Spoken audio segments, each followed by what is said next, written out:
اللہ رب العالمین نے انسان کو دنیا میں امتحان اور آزمائش کے لیے پیدا کیا ہے۔ جتنی بھی زندگی انسان کو ملتی ہے اس میں اللہ تعالی خیر اور شر، راحت، تکلیف، کامیابی، ناکامی، خوشی، غم، مختلف حالات اس پر ڈال کر اس کا امتحان لیتا ہے۔ دنیا کا قاعدہ اللہ رب العالمین نے یہ بنایا ہے کہ ہر انسان جو دنیا میں آتا ہے، چاہے وہ اچھا ہو یا برا ہو، اس پر آزمائش آئے گی۔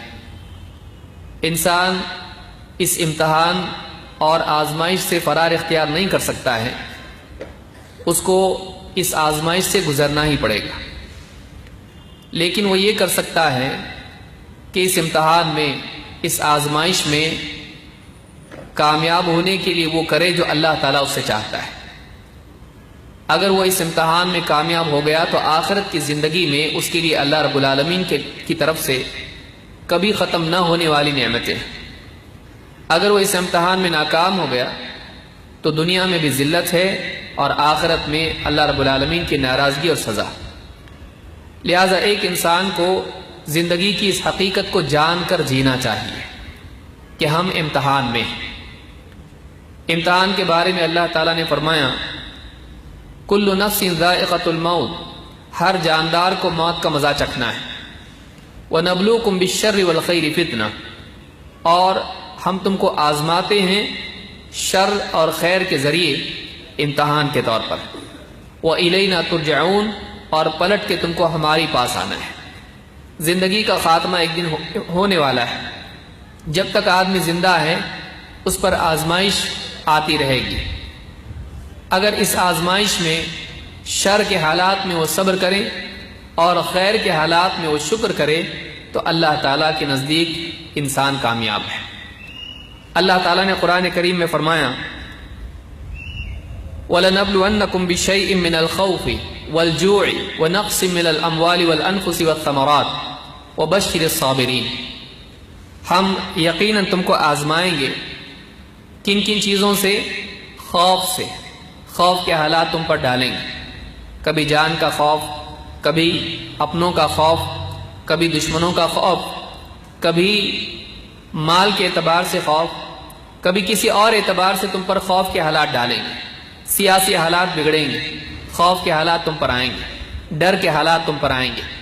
اسی طرح سے معاشی اعتبار سے، کھانے پینے کے اعتبار سے، زندگی کی بنیادی ضرورتوں کے اعتبار سے تم پر برے حالات ڈالیں گے۔ والجوع، بھوک سے تم کو آزمائیں گے، خوف سے آزمائیں گے، بھوک سے تم کو آزمائیں گے۔ فقر و فاقے کی نوبت آئے گی، کبھی سیلاب کی وجہ سے، کبھی قحط کی وجہ سے، کبھی کسی اور فساد اور بگاڑ کی وجہ سے۔ اسی طرح سے فرمایا، وَنَقْصٍ مِّنَ الْأَمْوَالِ وَالْأَنفُسِ وَالثَّمَرَاتِ، مالوں میں اور اسی طرح سے جانوں میں اور اسی طرح سے کوششوں کے نتائج یا پھلوں کے نقص کے ذریعے سے ہم تم کو آزمائیں گے۔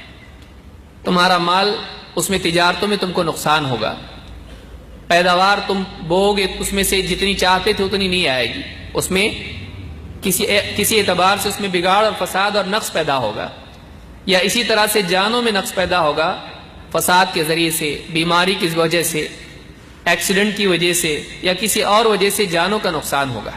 تمہارے قریبی لوگوں میں کسی کی موت واقع ہوگی۔ تو مال اور جان اور انسان کی کوششیں، چاہے وہ کھیتی کے اعتبار سے ہو، باغ کے اعتبار سے ہو یا دنیوی اعتبار سے، کوششوں کے اعتبار سے ہو، اس میں جو چاہتا ہے آدمی وہ نتائج اس کے سامنے نہیں آئیں گے، اس میں نقص ہوگا، اس میں کمی ہوگی۔ ان تمام حالات سے تم کو ہم آزمائیں گے، جان و مال کے نقص سے اور اسی طرح سے جان و مال کے خوف سے تم کو ہم آزمائیں گے۔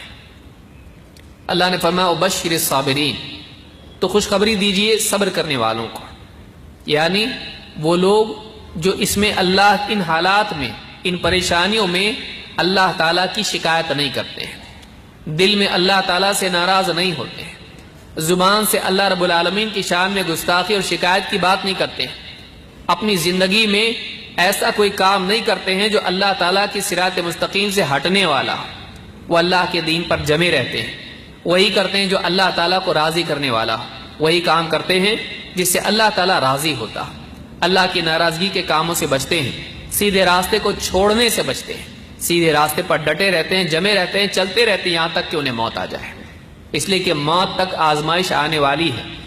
انسان کی ناکامی اس میں ہے کہ آزمائش اس کو سیدھے راستے سے ہٹا دے، اس کی ناکامی اس میں ہے کہ وہ آزمائش میں مبتلا ہو اور اللہ تعالیٰ کے بتائے ہوئے راستے کو چھوڑ دے اور گمراہ ہو جائے۔ کامیابی اس میں ہے کہ اس کو آندھی، طوفان، پریشانیاں، مصیبتیں اس پر آئیں، لیکن یہ ساری پریشانیاں اس کو اللہ کے سیدھے راستے سے بھٹکا نہ پائیں، وہ اسی راستے پر جمع رہے، اس کی کامیابی اس میں ہے۔ نبی اکرم صلی اللہ علیہ وسلم فرماتے ہیں عجبا لامر المؤمن، مومن کا حال بڑا عجیب ہے، مومن کا حال بڑا عجیب ہے۔ ان امرہ کلہ خیر، وہ ہر حال میں خیر ہی میں رہتا ہے، اس کے تمام امور خیر والے ہوتے ہیں، وہ تمام حالات میں خیر پر قائم رہتا ہے۔ ولیس ذاک لأحد الا للمؤمن، اور یہ حالت، یہ نعمت صرف مومن کو ہی نصیب ہوتی ہے۔ آپ نے فرمایا ان اصابت السراء شکر فکان خیر اللہ، اگر اس پر خوشی کے حالات، راحت کے حالات آتے ہیں، نعمتوں کے اور خوشی کے حالات آتے ہیں، وہ اس پر اللہ تعالیٰ کا شکر کرتا ہے، اور یہ شکر کرنا اس کے لیے اچھائی ہوتا ہے۔